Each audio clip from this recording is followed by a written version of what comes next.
ఆత్మీయులైన YouTube ప్రేక్షకులకు నమస్కారం. నేను డాక్టర్ రాజేశ్వరిని.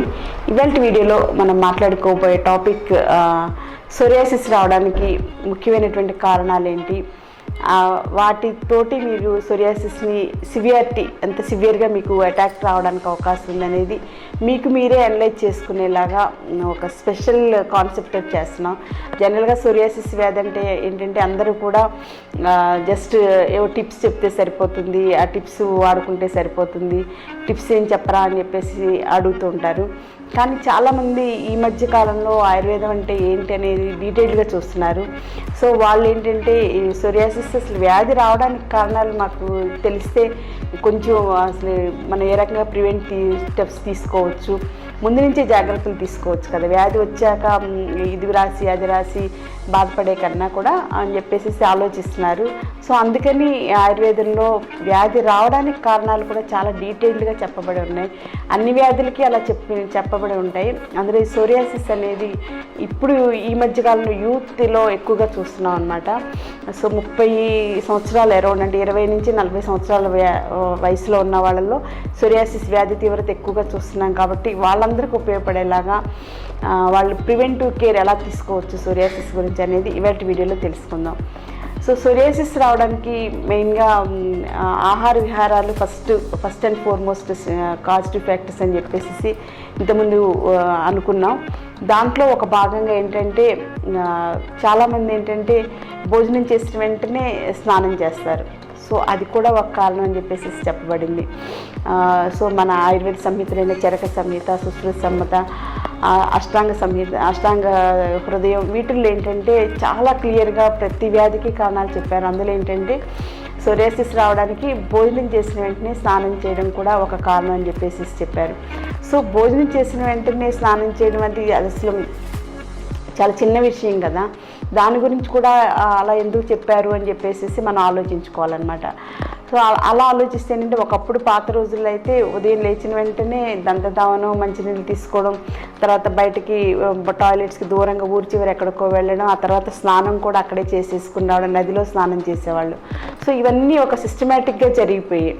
ఇప్పుడు ఏంటంటే మనకి ఇంట్లోనూ ఆఫీస్లోనూ ఎక్కడ పెడితే అక్కడ బాత్రూమ్ ఫెసిలిటీస్ ఉన్నాయి. కాబట్టి మనం ఏంటంటే పెద్దగా స్నానం ఎప్పుడు చేయాలనే విషయం పెద్దగా ఆలోచించట్లేదు. సో ఆకలేసింది కదా అని తినేసేది, తిన్న వెంటనే స్నానం చేయడం కూడా చాలామంది చేస్తుంటారనమాట. అది వేడివేడి పదార్థాలు తీసుకుంటారు, తర్వాత చల్లటి నీళ్ళతో స్నానం చేస్తుంటారు. ఇట్లా చిన్న మైనర్ మిస్టేక్స్.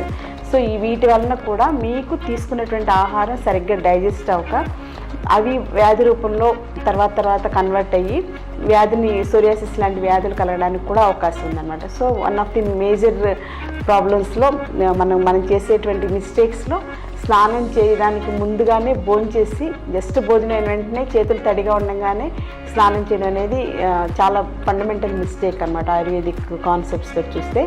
సో అది కూడా ఒక మనకి ఇలాంటి సోరియాసిస్ లాంటి స్కిన్ డిజార్డర్స్ రావడానికి ఒక కారణం అనేది తెలుసుకోండి.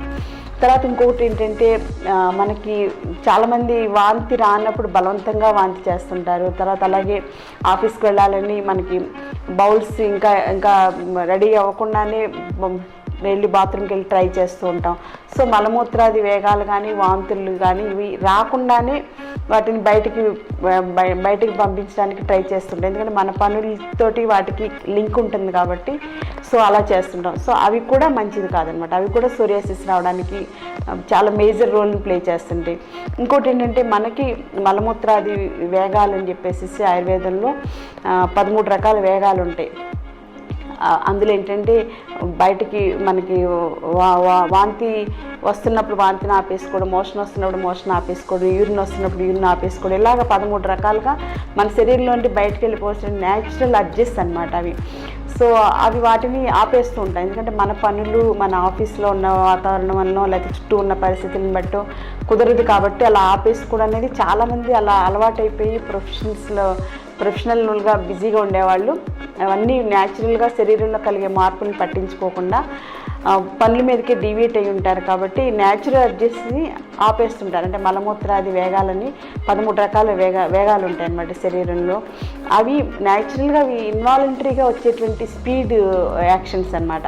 సో వాటిని మనం ఆపేసుకోవడం వల్ల కూడా సోరియాసిస్ వస్తుందని చెప్పేసి చెప్పబడింది. సో ఇప్పుడు నేను చెప్పిన ఈ 3 ఫ్యాక్టర్స్లో ఈ మామూలుగా సోరియాసిస్ ఉన్న పేషెంట్స్ వాళ్ళు అవన్నీ ఎంతవరకు సీరియస్గా ఇప్పటివరకు జరుగుతుంది అనేది ఎవరికి వాళ్ళకి తెలుస్తుంది. సో అవి దాన్ని బట్టి మీకు వ్యాధి సివియారిటీ ఏంటనేది మీకే తెలుస్తుంది అన్నమాట. సో అవి ఎందుకంటే ఆయుర్వేదం ఏంటంటే వ్యాధులు తగ్గించుకోవడానికి చికిత్సలో నిదాన పరివర్జనం అని చెప్పేసి ఒక first and foremost fundamental point ఒకటి ఉంది. అంటే ఏంటంటే మనకి వచ్చినటువంటి వ్యాధులు తగ్గించుకోవడానికి చికిత్స సూత్రాలు, చికిత్స ప్రణాళిక, ఆహార ప్రణాళిక, వ్యాయామ ప్రణాళిక వీటన్నిటితో పాటుగా నిదాన పరివర్జనం కూడా చాలా మేజర్ రోల్ని ప్లే చేస్తాను. అంటే మీకు వ్యాధి రావడానికి కారణం ఏంటో ఆ కారణాన్ని మనం తెలుసుకుని దాన్ని కంట్రోల్ చేసుకోవాలి, దాన్ని బయటికి పంపించేసేయాలన్నమాట. సో దాన్ని ఆపుకోవడం వలన మనకి డెఫినెట్గా చాలా మంచి రిజల్ట్స్ వస్తాయి. సపోజ్ మనకి వ్యాధి రావడానికి ఎక్కువగా వ్యాయామం చేయడం వల్ల కూడా కొన్ని రకాల వ్యాధులు వస్తాయి. సో ఎగ్జాంపుల్ అనమాట ఇది. సో అలాంటప్పుడు ఏంటంటే అవి ఎక్కువ వ్యాయామం చేయడం అనేది ఆపేసేసుకోవడం వలన మనకు ఆ వ్యాధి తీవ్రత తగ్గడానికి, వ్యాధి స్పీడ్ తగ్గడానికి, వ్యాధి ముందుకు పెరగకుండా ఉండడానికి చాలా బాగా ఉపయోగపడుతుంది. కాబట్టి దాన్ని మనం ఆపేసుకోవాలన్నమాట. అలా ప్రతి వ్యాధికి కారణం అనేది ఉంటుంది.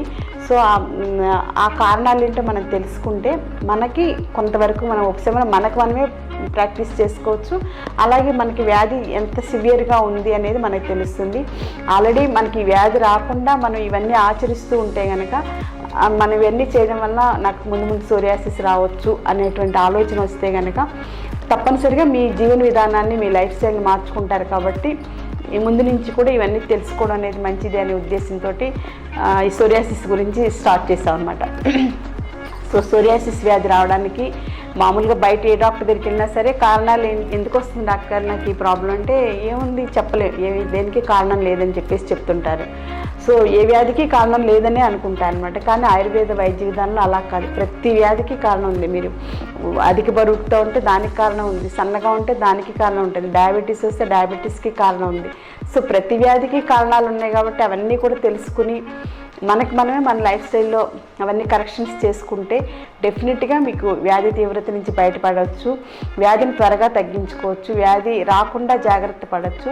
అలాగే వ్యాధి సివియారిటీ కూడా మిమ్మల్ని ఇబ్బంది పెట్టకుండా, వ్యాధి అంటే కాంప్లికేషన్స్లోకి వెళ్లకుండా కూడా మనం నివారించుకోవచ్చు. కాబట్టి సోరియాసిస్ వ్యాధి రావడానికి కారణాలు ఏంటో తెలుసుకున్నారు కాబట్టి వాటికి దానికి సంబంధించిన రెమెడీస్ అన్నీ కూడా మీరు ఆలోచించుకుని మంచి ప్రణాళికలతోటి సోరియాసిస్ని తగ్గించుకోవచ్చు. సో మెయిన్గా ఏంటంటే పంచకర్మ చికిత్సలతోటి సోరియాసిస్ని చాలా బాగా తగ్గించుకోవచ్చు. సోరియాసిస్ అంటే అందరూ కూడా ఇది తగ్గని వ్యాధి, ఇది మొండి వ్యాధి, ఇంకా దీని గురించి ఇంతే మనం ఏం చేయలేమని చెప్పేసి అన్నీ వాడేసేసి విసిగిపోయి ఉంటారు.